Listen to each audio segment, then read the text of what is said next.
Assalamualaikum warahmatullahi wabarakatuh. Hello guys, good night. Let me introduce myself to you all. My name is Raskia Sapitri, but you may call me Piti. I am 19 years old.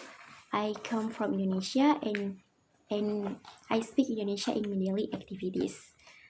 Now I live in Matakal with my family. I study at Al Syari Mandar University and I am the first semester in the agriculture agribusiness. My hobbies are watching movies and listening music. In my family, I am the fourth child.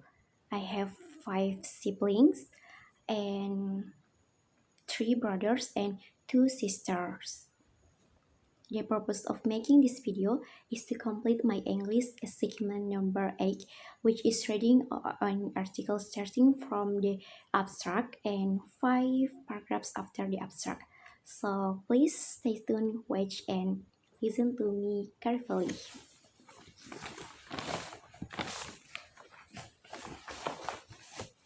Pesticide safety complaints in Ghana's mango farming policy versus practice in the Yellow Krabu municipality. Abstract. Pests indices threaten mango production in Ghana, driving farmers to use pesticides as a surgical adaptation strategy. However, the prevalence of unapproved pesticides raises concerns about environmental safety, food security, and export compliance. The study examines mango farmers' capacity to identify approved pesticides in Ghana Yellow Crab Municipality (YKM). According to the 2021 Population and Housing Census report, YKM has a total population of 122,705 persons. A sample size of 17 was determined based on Gossett et al.'s saturation threshold and Garage and Morgan's method of representation. Stakeholders were people safely sampled across the mango value chain using the proper sampling strategy for qualitative interviews comprising farmers, retailers, market women, and consumers. Findings reveal that farmers rely on retailers for pesticide recommendations, with only 1 in 5 farmers aware of approved or unapproved distinctions. Challenges include illiteracy, inadequate verification tools, and difficulty tracking registration renewals. Retailers, while better informed, struggle to confirm current approval status due to ambiguous regulatory communication. The study recommends practical solutions such as barcode scanning systems to enable real-time verification and strengthen compliance. This insight underscores the need for farmer education, technological integration, and policy reforms to promote sustainable pesticide use in Ghana's mango sector. Significance of the study: 1. What is already known on this subject? Prior research in Ghana and other developing nations indicated that pesticide application is a common pest management method in high-value crops. High-value crops. Although pesticides can enhance crop yields and minimize post-harvest losses, evidence shows that farmers often misuse them. Most existing studies in Ghana focus on cocoa farming, providing limited insight into mango cultivation, while regulatory systems like the Environmental Protection Authority's Sca- registration pledge, with post-registration oversight, limited farmer literacy, and poor communication hamper effective enforcement. 2. What are the new findings? This study reveals that in the Yellow Crabble municipality, only 20% of mango farmers are aware of the distinction between approved and unapproved pesticides.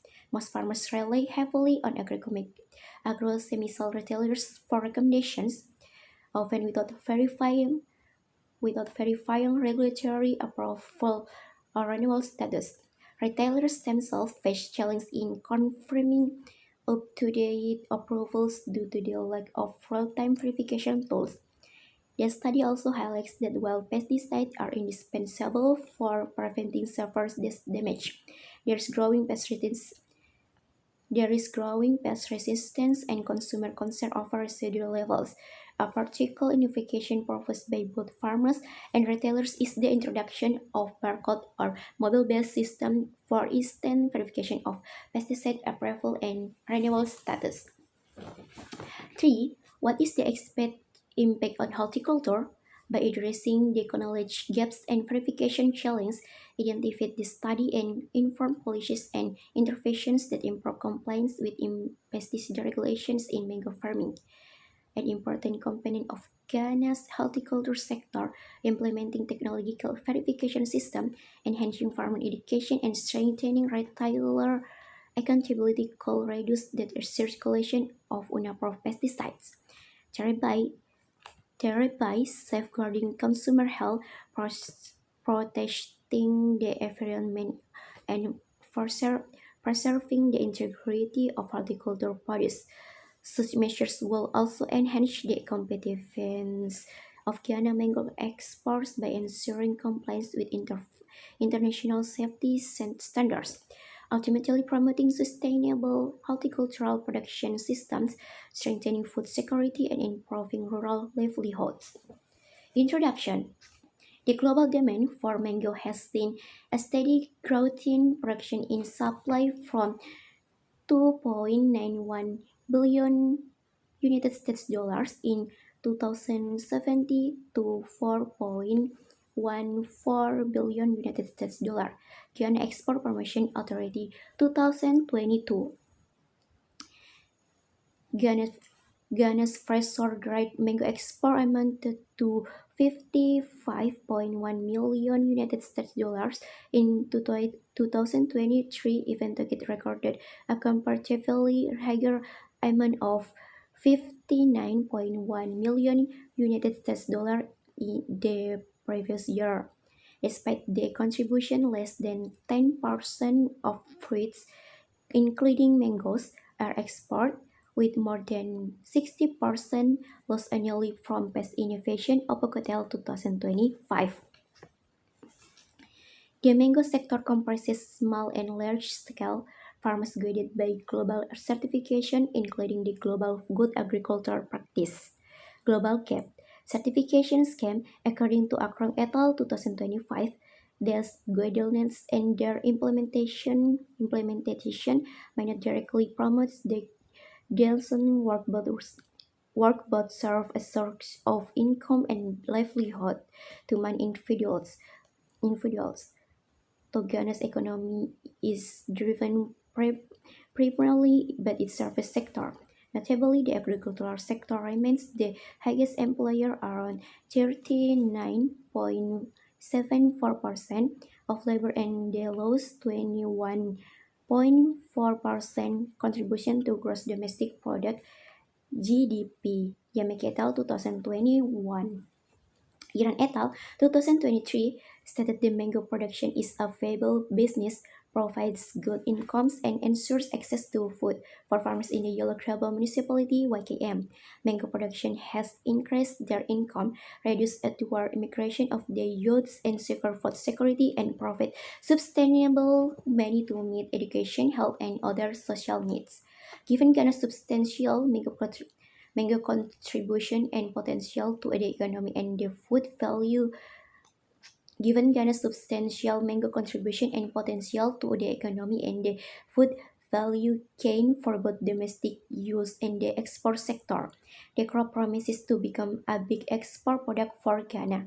While Ghana's mango export holds significant export potential, the sector faces traceability challenges due to the surging application of agricultural inputs and extinct climate change adaptation methods. Consistency in quality remains one of its challenges, yet Lambert et al. 2025 reports that the use of technologies such as portable near-infrared spectroscopy, a dependable and non-invasive method for verifying for organic mango products, will likely enhance the integrity of food labeling thereby strengthening consumer confidence and increasing export demand. In this context, it holds good. In this context, it holds good promise for the current unemployment problem. At least for those in the mango value chain, it is, however, unfortunate to highlight that mango production in the area under study. And by extension to Ghana as well face several challenges, including investment expelly given the project rise in average global in temperatures by the end of 2100. The emerging problems suggest an increased innovation and organ adaptation of climate resilience strategies, Mobin et al. 2025. Okay, thank you. And wassalamualaikum warahmatullahi wabarakatuh.